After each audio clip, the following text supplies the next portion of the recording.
Membaca angka, mengungkap makna.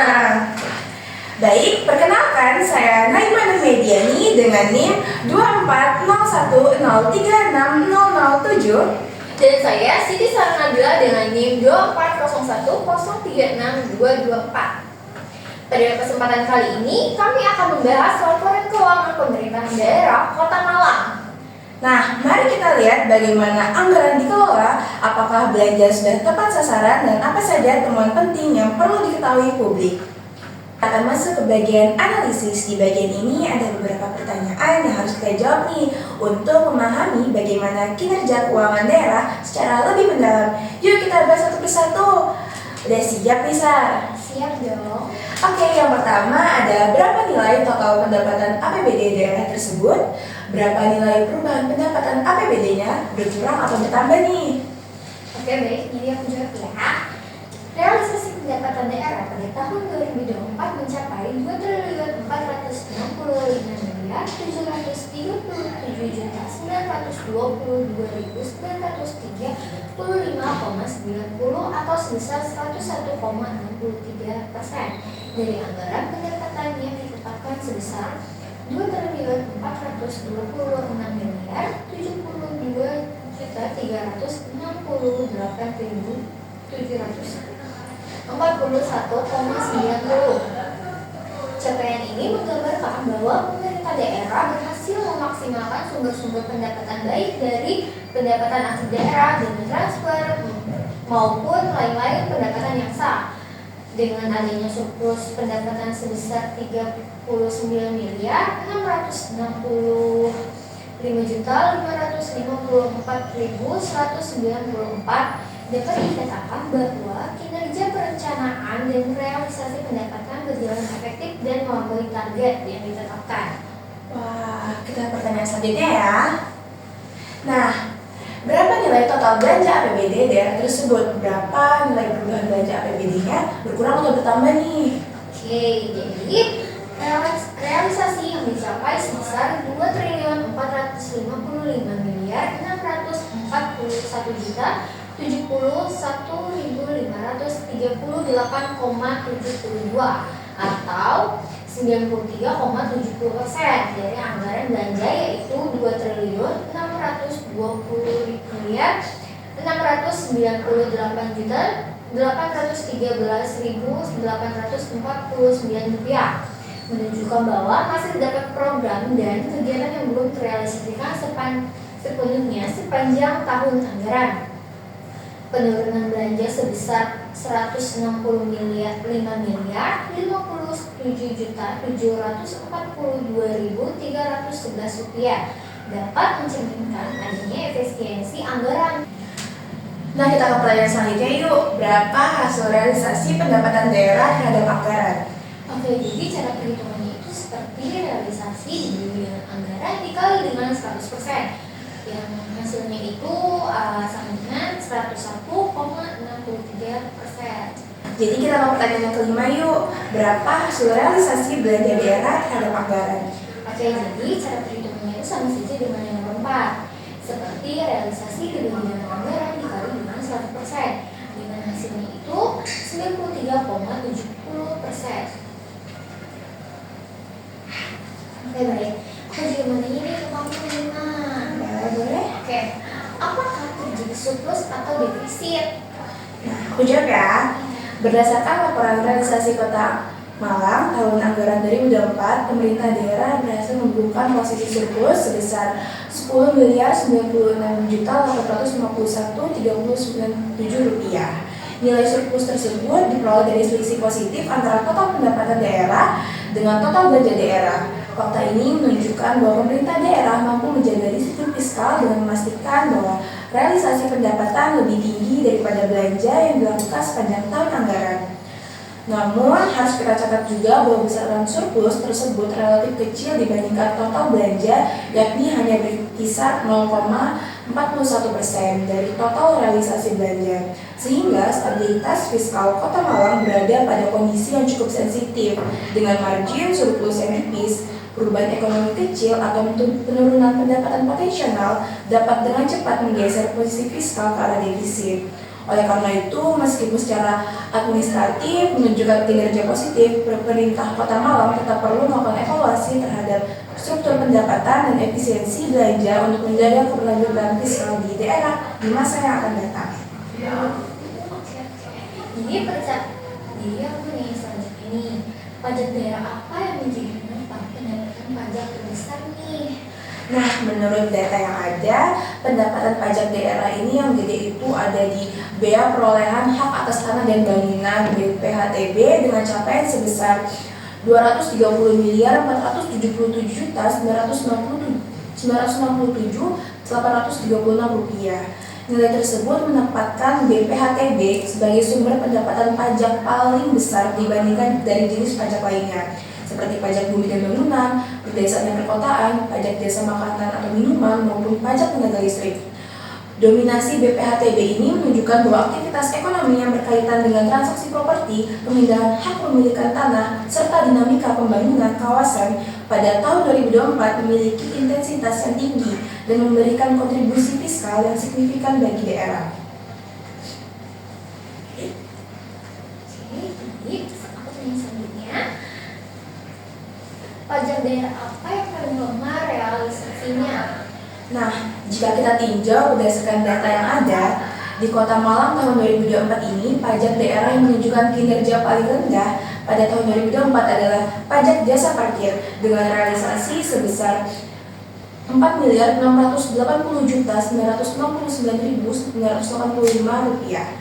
Nilai ini merupakan yang paling kecil dibandingkan seluruh kelompok pajak yang tercantum dalam laporan realisasi dan berada jauh banget di bawah pajak lain seperti BPHTB, pajak tenaga listrik, maupun pajak jasa makanan atau minuman. Rendahnya realisasi pajak parkir ini menunjukkan bahwa potensi penerimaan dari sektor ini belum berkembang secara optimal, baik karena terbatasnya area parkir resmi, rendahnya tingkat kepatuhan pelaku usaha parkir, maupun adanya potensi parkir ilegal nih yang tidak tercatat di sistem penerimaan daerah. Makanya pemerintah daerah itu perlu memperkuat regulasi operasional parkir, memperluas basis pajak melalui penertiban kawasan parkir informal. Jadi itu bisa berdampak pada peningkatan APBD juga, itu sih. Oke. Sekarang kita akan menghitung dan analisis rasio-rasio berikut. Nah, yang pertama ada rasio kemandirian keuangan daerah RKKD. Rumusnya yaitu PAD dibagi total pendapatan dikali 100%. Perhitungannya bisa kita lihat di layar, yaitu hasilnya adalah 35,9%, menunjukkan bahwa tingkat kemandirian keuangan daerah masih rendah karena daerah masih cukup bergantung pada dana transfer pusat. Meskipun sudah berada pada zona menuju mandiri 25-50%, angka ini masih menandakan bahwa PAD belum mampu menjadi sumber utama pembiayaan daerah. Pemerintah perlu memperluas basis pajak, meningkatkan kepatuhan wajib pajak, dan mendorong inovasi PAD. Nah, yang kedua ada rasio kekayaan daerah. Dengan rumus, aset tetap bersih dibagi total pendapatan dikali 100%. Perhitungannya bisa kita lihat di layar ya. Nah, nilai ini hasilnya itu adalah 285,61%. Nilai ini jauh di atas standar sehat, yaitu lebih dari 100%, yang berarti aset tetap daerah sangat besar jika dibandingkan dengan pendapatan daerah, menunjukkan bahwa daerah memiliki kemampuan aset yang kuat untuk mendukung layanan publik. Namun tingginya aset tetap juga harus diimbangi dengan pemeliharaan dan pemanfaatan aset agar tidak menjadi beban biaya di masa mendatang. Yang ketiga ada rasio efektivitas pendapatan dengan rumus realisasi pendapatan dibagi anggaran pendapatan dikali 100%. Hasilnya bisa kita lihat adalah sama dengan 101,64%. Angka ini menunjukkan bahwa pemerintah daerah efektif dalam merealisasikan pendapatan karena melebihi target.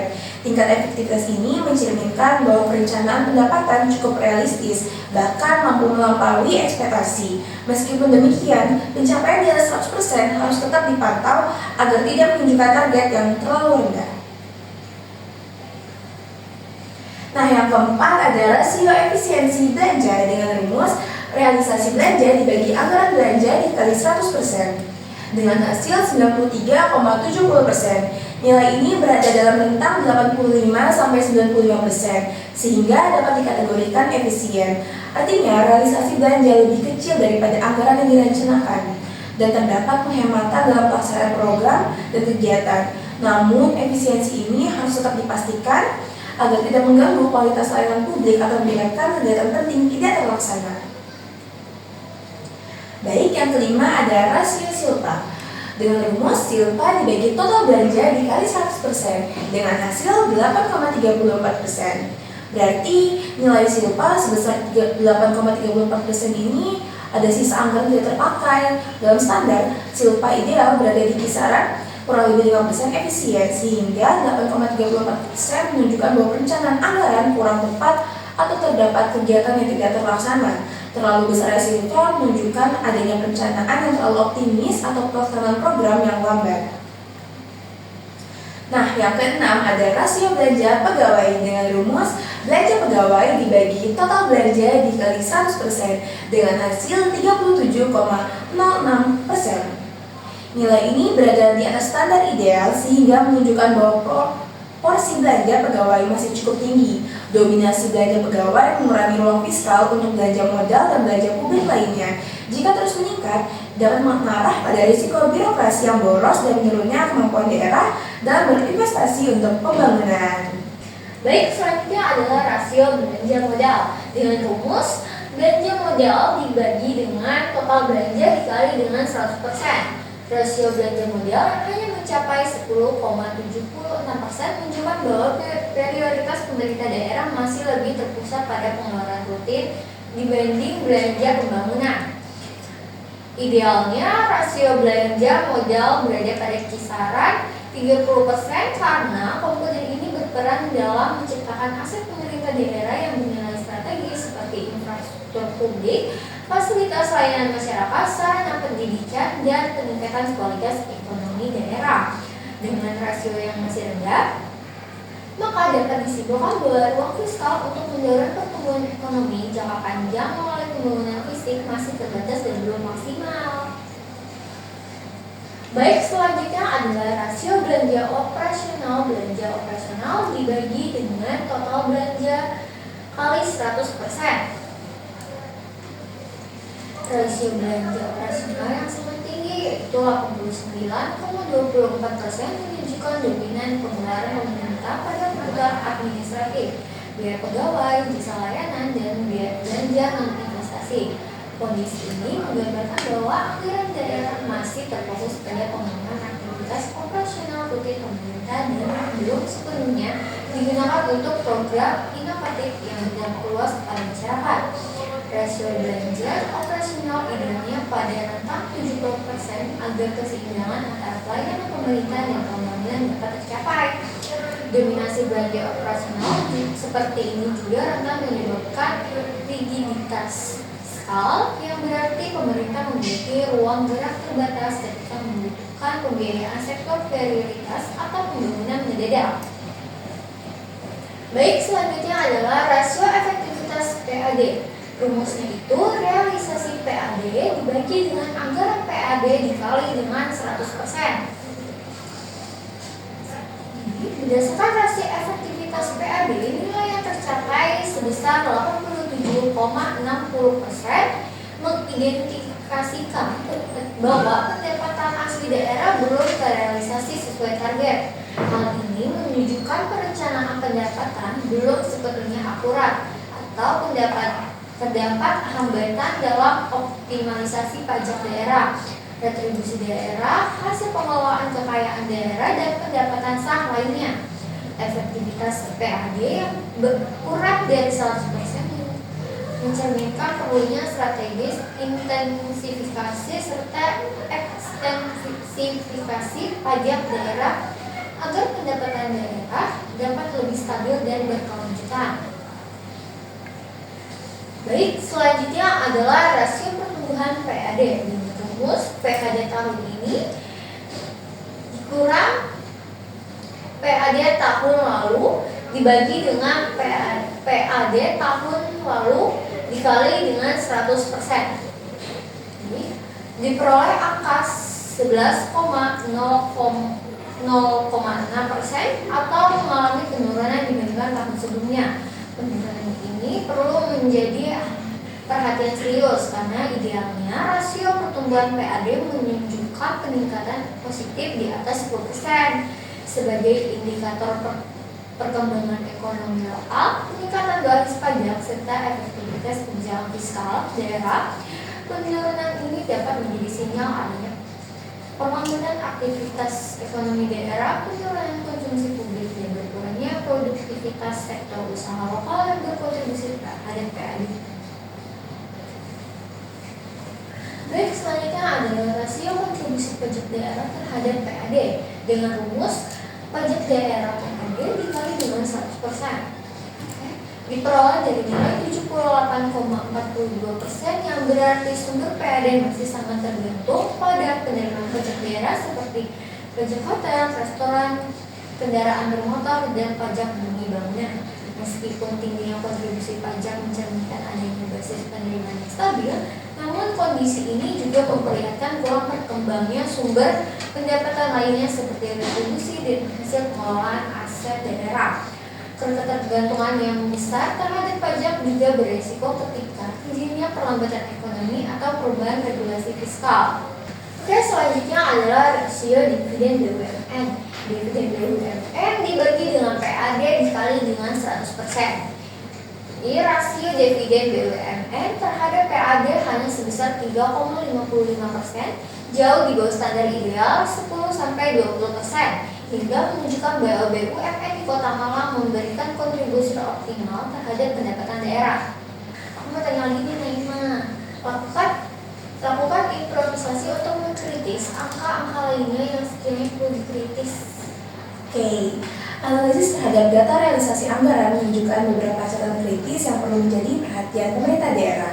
Pertama, meskipun surplus anggaran tercapai, nilai surplus tersebut sangat kecil dibanding total belanja, menandakan bahwa kapasitas fiskal Kota Malang masih berada dalam batas aman yang tipis.